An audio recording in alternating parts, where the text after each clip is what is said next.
In one of the most tense maritime confrontations of recent years, the world has witnessed an accident that no one could have predicted, and one that Beijing will struggle to explain away. The video begins with a dramatic scene. A white-hulled Chinese Coast Guard cutter accelerating at top speed. This ship is no small patrol craft. It's a 4,000-ton enforcement vessel, large, fast, and heavily reinforced. Its purpose is intimidation. Its weapon, high-pressure water cannons, mounted like artillery, designed to overwhelm and disable smaller opponents without firing a shot. In the footage, those cannons are unleashed. A torrent of water rains down across the waves, aimed directly at the BRP Suluan, a Philippine patrol vessel just 44 meters in length. The smaller ship weaves desperately, maneuvering through the curtain of spray, its engine straining as it tries to avoid being overtaken. Every second feels like a heartbeat away from disaster. The pursuit grows increasingly dangerous. The cutter closes the distance, waves exploding against its reinforced bow, engines roaring as the Philippine ship fights to stay clear. Then, from the starboard side, comes the unexpected. A massive gray silhouette cuts across the horizon, a Chinese Navy warship, hull number 164. It is a Type 05 2D destroyer, part of the Luoyang 3 class, one of the most advanced surface combatants in the People's Liberation Army Navy.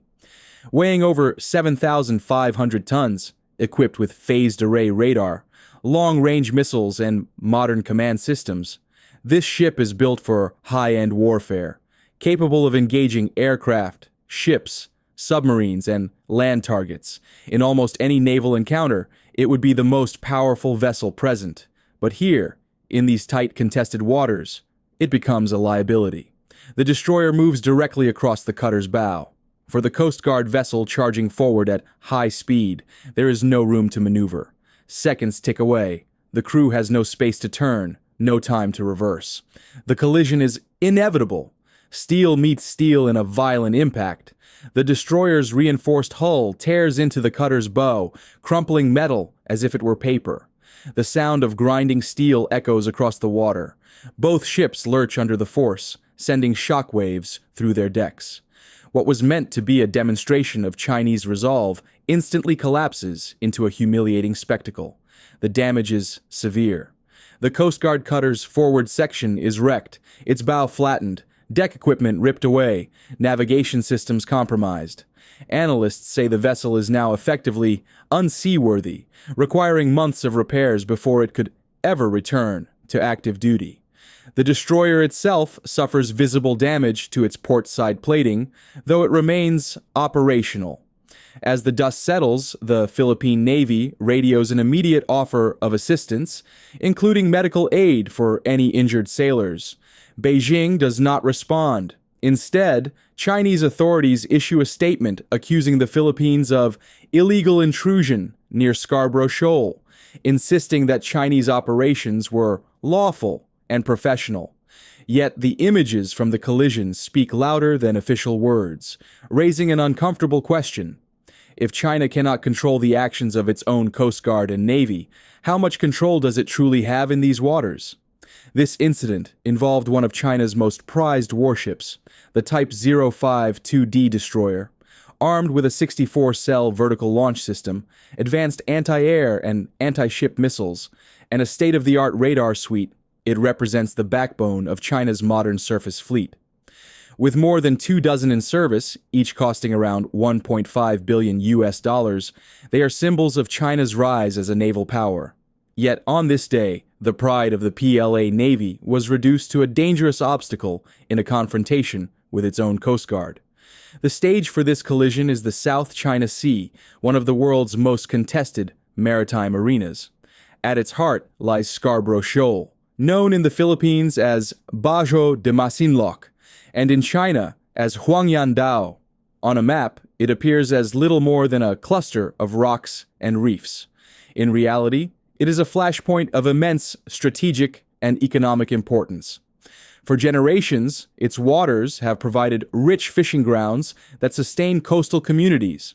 But beyond the horizon lies far greater value: proximity to international shipping lanes that carry more than $3 trillion in global trade each year, nearly a third of worldwide commerce. Beneath the seabed lie untapped oil and gas reserves, resources that could reshape energy markets and fuel future economies.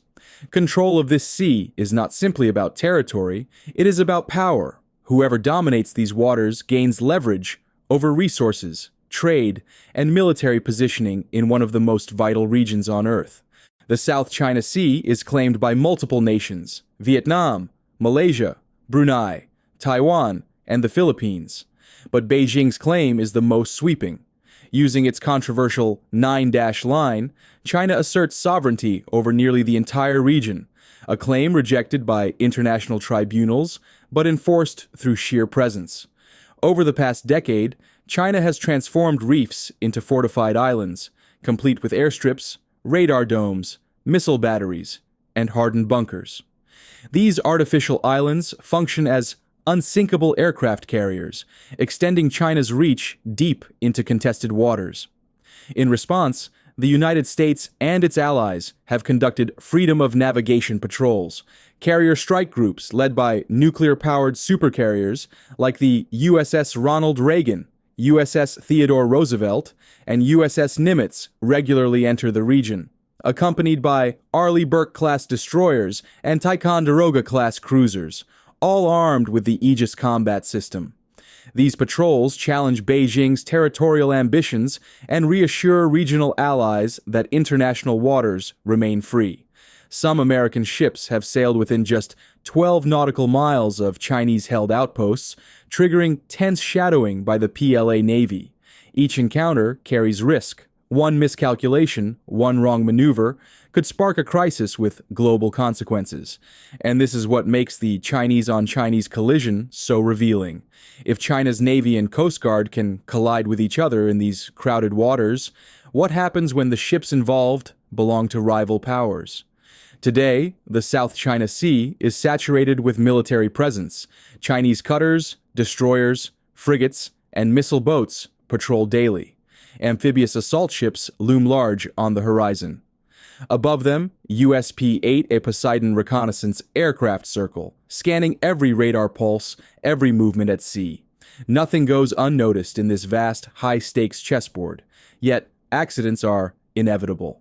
And this latest collision shows how fragile the balance truly is. This was not a clash between enemies. It was China colliding with itself. But tomorrow, the same waters could see a collision between China and the United States, or between China and one of its regional rivals. And in that scenario, the consequences could be far greater than bent steel and bruised pride. In the South China Sea, history is not measured in decades. It is written in single moments, moments where the fate of nations can turn on a single impact.